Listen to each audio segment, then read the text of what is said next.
Speaker साहब असद कैसर साहब ने बात की चूड़ियों की, हॉट टॉपिक है जी, करनी भी चाहिए। और मैं भी कल बजट सैशन मुक्का ते चूड़ियां लैन चली गई, 3 साल पाइयां नहीं सन, अपने लिए ली तो याद आया कि असद कैसर साहब के लिए भी ले लूं, तो उनके लिए भी मैं तोहफा लाई, क्योंकि ऐवान में दुपट्टे ओढ़े तो ये फिरते हैं। लेकिन कहना ये चाहूँगी और बड़े अफसोस से कहना चाहूँगी कि कल की तकारीर जो अपोजिशन बेंचेस से हुई, उनसे तो ये पता लगता है कि ये ऐवान एक सर्कस की तरह है जो पिछले 3 महीने से बंदरों का तमाशा देख रहा है, जहाँ पे इनको लगता है कि इस 25 करोड़ अवाम को चुटकुलों की, लतीफ़ों की और तमाशों की ज़रूरत है। लेकिन ऐसा हरगिज़ नहीं है। हमारी एज अ गवर्नमेंट गुरबत, जो लोग हमारी यूथ नौकरियों के लिए जो धक्के खा रही थी पिछले 4-5 साल, इनकी बदौलत हमने उनसे वादे किए हैं और इंशाल्लाह as a government, as PD हम ये कोशिश करेंगे कि अपने वादों को तकमील तक पहुंचाएं। बात करूंगी मैं कल जो हमारे साबका स्पीकर साहब असद कैसर साहब ने बात की चूड़ियों की, हॉट टॉपिक है जी, करनी भी चाहिए। और मैं भी कल बजट सैशन मुक्का ते चूड़ियां लैन चली गई, 3 साल पाइयां नहीं सन,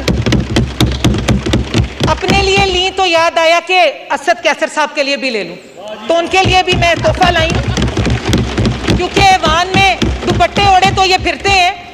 लेकिन इन्होंने कल चूड़ियां की तशबीह की औरत की कमजोरी के साथ। तो मुख्तसरन कहना चाहूंगी कि ये जो हाथ चूड़ियां पहनते हैं, बाय इलेक्शन डस्का का तो इनको याद होगा, वो अपने जोरे बाजुओं पे जो इनका हशर करके अल्लाह के फजल के करम के साथ और डस्का की अवाम के वोट की ताकत के साथ मैं यहाँ आई थी, इनके 14 तबक रोशन करके आई। इनकी तकरीरों से जो ये करते हैं फॉर्म 45 और 47 की, कभी लगता है कि गैरत शायद रूह अफ़ज़ा में घोल के पी गए हैं। इनको 2018 का इलेक्शन याद नहीं है और डस्का का इलेक्शन जो इन्होंने बक्से चोरी किए वो भी एजाज अल्हम्दुलिल्लाह पीटीआई को हासिल है, हमें नहीं।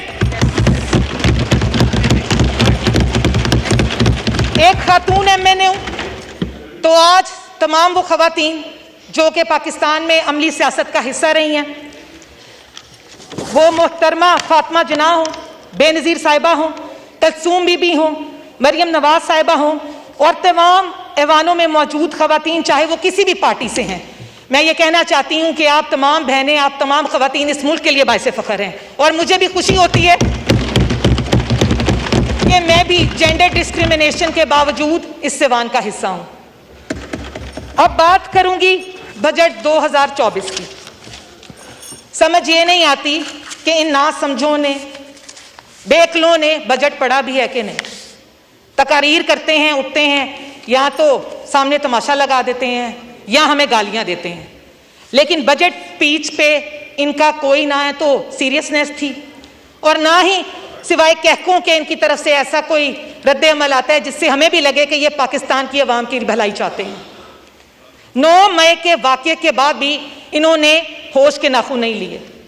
इनको तकलीफ किस चीज़ की है कि पंजाब तरक्की कर रहा है, पाकिस्तान तरक्की कर रहा है। इन्होंने तो पाकिस्तान को एक तबाही की दहलीज पे ला के छोड़ दिया था, तो तकलीफ क्या होती है कि पाकिस्तान क्या खुशहाली की सिमत में दोबारा चल पड़ा है। बजट 2024 वज़ीर आज़म मियां मोहम्मद शहबाज शरीफ, फाइनेंस मिनिस्टर, स्टेट मिनिस्टर, इन सबको मुबारकबाद दूंगी, क्योंकि इंतहाई मुश्किल हालात में पाकिस्तान है और आज के जो महदूद वसाइल है उसमें से भी इन्होंने बेहतरीन बजट पाकिस्तान के लिए पेश किया। 70 साल हो गए ये मुल्क कर्जे ले रहा है, IMF से वादा खिलाफी इन्होंने की, भुगत हम रहे हैं और पाकिस्तान की जनरेशन्स जो हैं अब वो भुगतने के करीब होती अगर ये हुकूमत इनसे ना ले ली जाती। कायद मियां मोहम्मद मुश्किल वक्त में सियासत को जो है बेहतर सियासत को कुर्बान करके इस मुल्क को दिवालिया होने से बचाया। अगर अब एतमाद बहाल हम नहीं कर पाते हैं इंटरनेशनल मार्केट पे, तो इनको भी पता है, कोई इस हकीकत से बाखबर नहीं है कि मुल्क के माशी हालात क्या हैं। इस माशी इस्तेकाम के लिए हमें मिलकर काम करने की ज़रूरत थी, लेकिन इन्होंने कसम खाई है कि ना खेडांगे ना खेडन देंगे।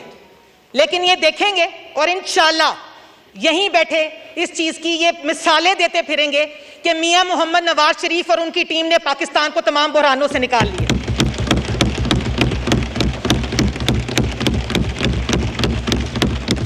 बजट 2024 में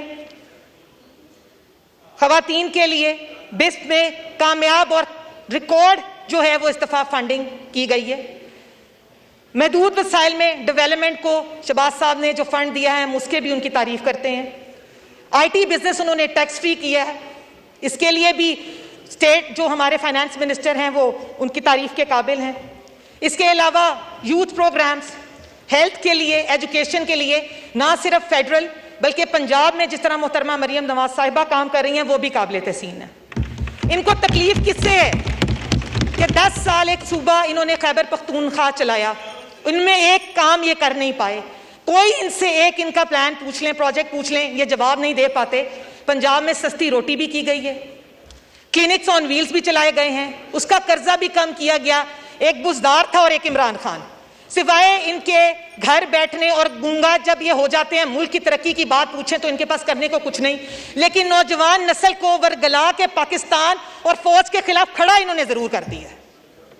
उससे हमें हासिल क्या हुआ है कि जब कहीं बाहर से कोई डेलीगेशन या यूनिवर्सिटी के स्टूडेंट्स यहाँ के वाहन में बैठते हैं, इनका अपना तमाशा शुरू हो जाता है।